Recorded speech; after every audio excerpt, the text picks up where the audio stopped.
candi ini atau komplek Gedung Songo ini ditemukan secara satu persatu. Dari literasi yang saya baca, awal ditemukan komplek candi Gedung Songo ini pada tahun 1804 oleh Raffles. Sampai saat ini gedung ini masih digunakan untuk area sembahyang umat Hindu. Maka seperti tadi saya katakan bahwa setiap orang yang masuk ke area ini, memang area ini dibatasi oleh pagar besi ini seperti saudaraku lihat. Jadi ketika orang memang mau memasuki wilayah komplek candi ini, maka kemudian diharuskan untuk menggunakan selendang. Dan dari pantauan saya di lokasi ini, semua yang masuk ke komplek candi atau komplek Gedung Songo ini memang menggunakan selendang.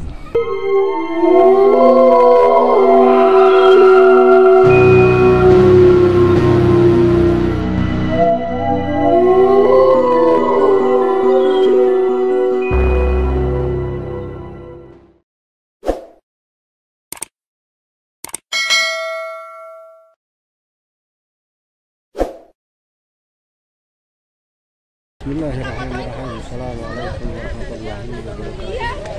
Selamat berjumpa lagi dengan Mistrika channel yang selalu menyuguhkan cerita-cerita tentang horor, tentang mistik, tentang makam keramat dan seterusnya. Saudaraku, siang ini siang yang sangat dingin karena saya berada pas di kaki Gunung Ungaran, tepat berada di pintu masuk Gedung Songo, Kabupaten Semarang. Saudaraku, menarik saya mendatangi tempat ini karena informasi yang saya peroleh bahwa di tempat ini sangat banyak cerita mistik, cerita angker, banyak juga lokasi-lokasi yang dinilai punya kekuatan mistik yang sangat luar biasa. Maka saya mendatangi tempat ini, saya ingin mengeksplor sejauh mana keangkeran atau sejauh mana aura mistik yang ada di tempat ini. Baik saudaraku, sebelumnya jangan lupa like, comment, subscribe, dan share. Assalamualaikum warahmatullahi wabarakatuh. Selamat berjumpa dengan Mistrika channel yang secara konsisten menyuguhkan cerita-cerita tentang mistik, tentang horor, tentang makam keramat dan sejenisnya. Saudaraku, siang ini saya berada di komplek candi, komplek Gedung Songo, Kabupaten Semarang. Agak sedikit terengah saya melaporkan perjalanan ini karena memang trek untuk menuju ke tempat ini sangat lumayan ekstrim, nanjak. Masya Allah, tabarakallah. Saudaraku, di tempat ini memang ada 9 candi. Ini salah satunya, saudaraku. Ini Candi Gedung 1. Tempat ini termasuk cagar budaya sehingga dilindungi Undang-Undang Purbakala. Coba kita masuk lebih dalam. Maaf kalau mau masuk pakai selendang dulu. Oh, selendang dulu. Harus pakai selendang ini. Boleh lah. Jadi saudaraku, mau masuk ke lokasi candi memang diwajibkan untuk menggunakan selendang. Kenapa Mas harus pakai selendang? Karena ini masih sering dipakai untuk ibadah seperti pemujaan dan sembayangan. Kita mengurangi. Oh, sering dipakai? Iya. Tiap apa, Pak? Tiap hari. Tiap hari? Ya. Boleh, berapa nyewanya? Ini dipinjamkan. Oh, iya.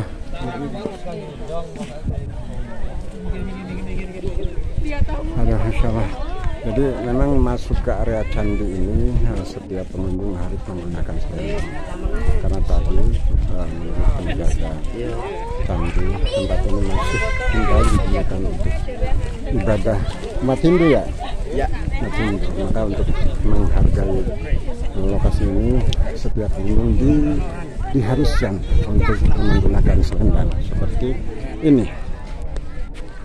Seperti ini. Nah, saya pun masuk ke lokasi ini memang menggunakan selendang yang dibayar secara sukarela. Ini saudaraku, Candi Gedong 1. Candi ini atau komplek Gedung Songo ini ditemukan pada tahun 1804 Masehi. Dari literasi atau literatur yang saya baca, proses penemuannya juga tidak sekaligus, tapi secara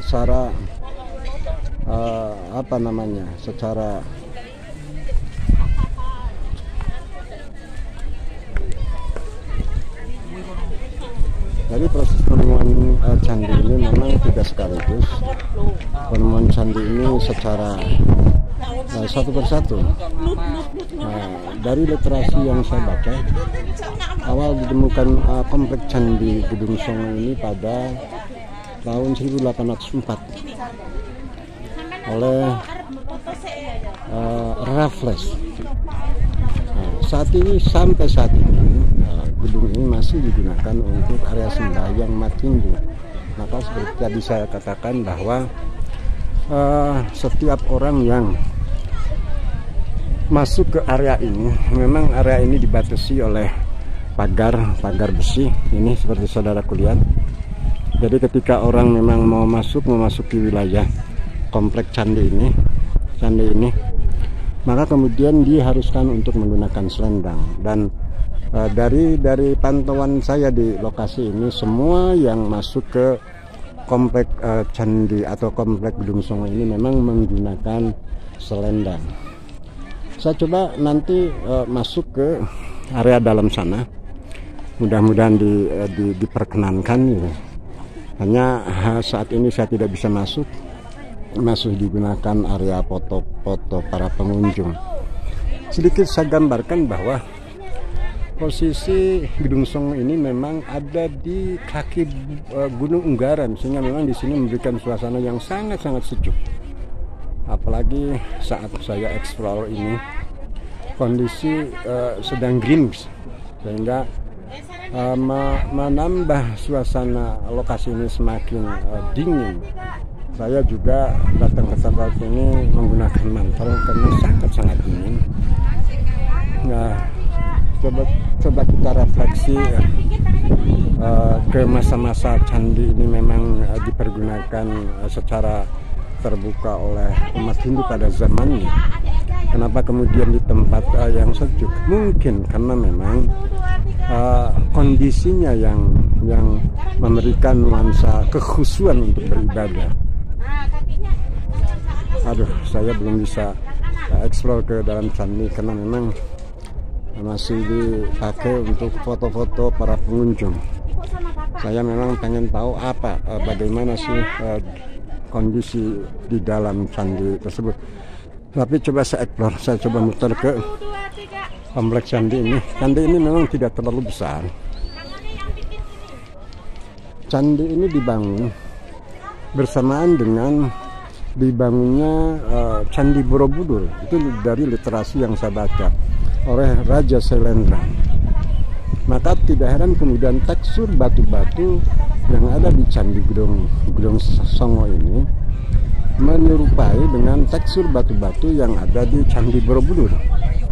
Karena itu tadi proses pembangunan candi yang ada di komplek Gedong Songo ini tepat bersamaan dengan proses dibangunnya Candi Borobudur.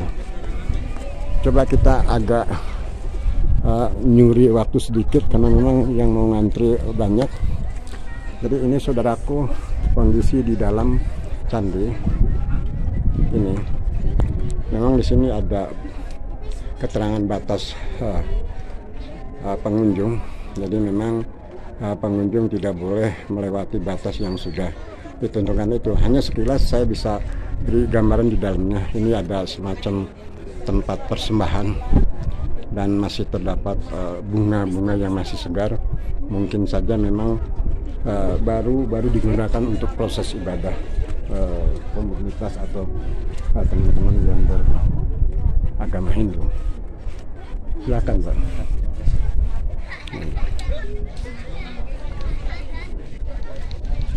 Saudaraku, di komplek ini memang ada 9 candi. Dari candi satu ke candi yang lainnya berjarak 1 kilometer. Jadi saya kira saya tidak mungkin mengeksplor seluruh candi yang ada di Gunung Songong ini, karena ya tadi lokasinya berjauhan. Hanya sedikit saya gambarkan bahwa bentuk candi-candi yang ada di sekitar Gedung Songong ini, dari informasi yang saya peroleh, itu hampir menyerupai dengan candi yang pertama berada di pas kita memasuki lokasi Gedung Songong ini. Masuk aja, masuk kalau sudah masuk aja. Kalau yang sedang. Itu enggak kecut. Aku enggaknya ini dek.